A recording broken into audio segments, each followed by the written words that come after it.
ભાવિક Joshi, India news, Junagadh. આગળ વાત જૂનાગઢ જિલ્લાના સાસણગીર વિસ્તારમાં ગેરકાયદેસર રીતે ચાલતા ઢાબા, હોમસ્ટે અને અન્ય વાણિજ્ય એકમો સામે તંત્રએ કાર્યવાહી શરૂ કરી છે। ગંભીર અભયારણ્યના જ્યારે આ ગીર અભયારણ્યના ઇકો સેન્સિટિવ ઝોનમાં નિયમોના ભંગ બદલ 30 જેટલા એકમોને નોટિસ ફટકારી બંધ કરાવાયા છે।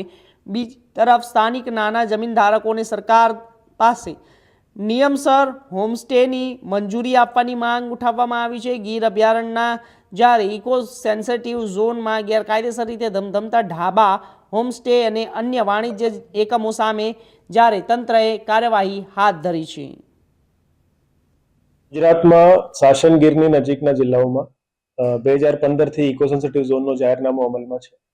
આના પ્રમાણે ગીરના જંગલથી 0 થી 1 કિલોમીટરની વચ્ચે કોઈ પણ કોમર્શિયલ પ્રવૃત્તિ નહીં થઈ શકે અને 1 થી લઈને 2, 2 થી 5 અને 5 થી 10 આ રીતે જેમ જેમ જંગલથી દૂર જતા જઈએ એ રીતે ઓવરઓલ લેન્ડના એરિયાના 5%, 15% અને 25%ના ક્ષેત્રફળમાં બાંધકામ થઈ શકે છે અને એમાં કોમર્શિયલ પ્રવૃત્તિ પણ ચાલી શકે છે।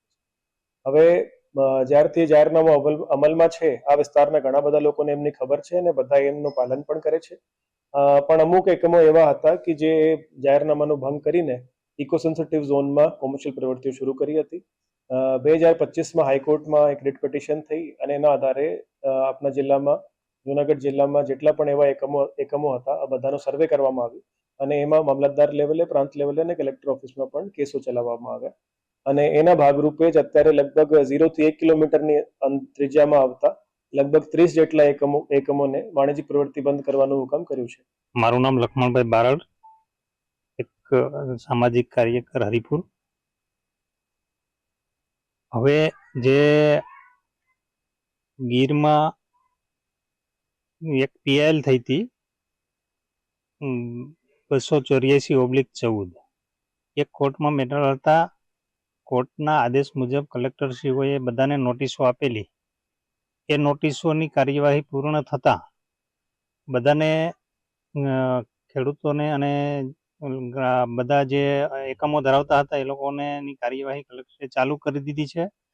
બધાને એના હુકમો આપી દીધા છે। જેને જેવી રીતના લાગતું હતું એવી રીતના દંડ આપ્યા છે અને ખેડૂતો બી એમાં જે આવે છે એ બધા એમાં પોઝિટિવ છે, પોતાની રીતે જે કરે છે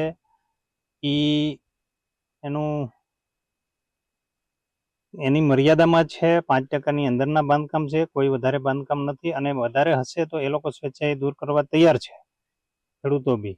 અને એ સરકારના નિયમ પ્રમાણે જ ચાલે છે। સરકાર જે નિયમ લાગુ કરશે એને પૂરેપૂરું સમર્થન કરવા તૈયાર છે। દામભાઈ મારું નામ છે, ગુજરાતી। આ સાહેબ અમને નોટિસ મળી છે એટલે હું આવું ધાબુ હકાવતો હતો અને આ 4 પેઢીથી અમારી જમી છે। અમને નોટિસ મળી છે ને સાહેબ અમને, તો હવે એ સરકાર જે હુકમ કરશે એ પ્રમાણે અમે હાલશું, ત્યાં પછી અમે બંધ કરી દેવું, બરાબર ને સાહેબ? અત્યારે શું છે તમારે? અત્યારે બસ આ ઝૂંપડા છે અમારે, બીજું મારે કોઈ બાંધકામ છે નહીં સાહેબ અને 4 પેઢીથી અમારી જમી છે। તમે ઉપયોગ કરતા? હા, ઉપયોગ એટલે જમાડતો હતો સાહેબ, ધાબુ હકાવતો હતો મારો। અમે આ બહારના લોકો આવતા એને અને ચૂલા ઉપર અમે રસોઈ ખવડાવતા હતા। દંડ અમને 10,000 આપ્યો છે। હવે શરૂ કરવા માટે? હવે શરૂ કરવા માટે સાહેબ જો સરકાર જે નિર્ણય આપે એ અમને મંજૂર છે। ચાલુ કરવાના? ચાલુ હવે નથી કરવાના, જે સરકાર મંજૂરી આપશે એ પ્રમાણે હાલશું। હાલે પાડી નાખશો? હા, એ પાડી જ નાખવાનું સાહેબ। આ ઝૂંપડા છે, સરકાર કે એમ કરવાના છે એમ।